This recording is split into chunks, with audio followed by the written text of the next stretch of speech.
ਵਾਹਿਗੁਰੂ ਜੀ ਇੱਕ ਓੰਕਾਰ ਸਤਨਾਮ ਕਰਤਾ ਪੁਰਖ ਨਿਰਭਉ ਨਿਰਵੈਰ ਅਕਾਲ The death of Ranjit Singh in 1839 brought about the twilight of the Sikh Empire in Punjab.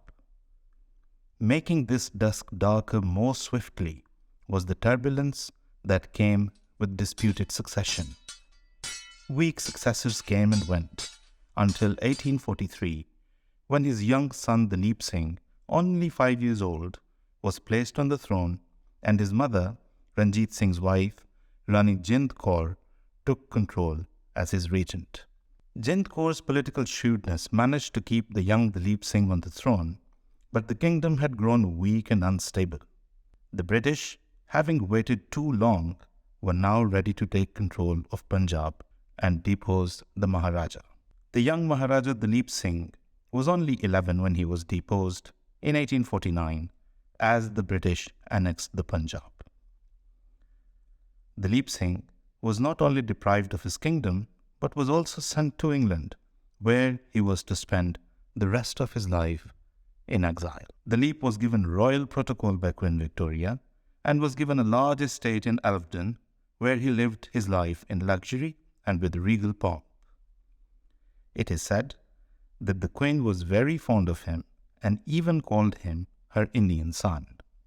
Duleep Singh was allowed to travel back to India on 2 occasions, but the British feared that frequent returns to the Punjab could arouse the Sikh sentiments of winning back their lost land and kingdom. Duleep Singh was, after all, their royal relic, a reminder of their bygone days of glory. But in the spring of 1886, the Maharaja set out to travel to India again. This journey was inspired by a prophecy made by Guru Gobind Singh and recorded in Sikh religious literature called Sakhis. The prophecy had it that a great ruler by the name of Duleep Singh would be born. He would rule the Punjab before being driven out to live in exile in foreign lands. Then, after many years, he would return and regain his lost kingdom and will reign fearlessly for the rest of his life. En route India in April 1886, he was stopped by the British forces in Aden and informed that he could not proceed to India. Frustrated, he returned, not to England, but to Paris, and settled there, never to return to his homeland. Interesting it is that a few months before this happened, Hazrat Mirza Ghulam Ahmad of Qadian, the promised Messiah, had published a prophecy, a piece of information that he had received from God. It read, "In November 1885, distressing news were revealed to me about a native Punjabi chief regarding their troubles and even death." Hazrat Mirza Ghulam Ahmad, the promised Messiah, wrote that he had informed Lala Sharampat Rai and other friends that this revelation was a prophecy pointing towards Duleep Singh, who would head for India, but he would not succeed in reaching his destination.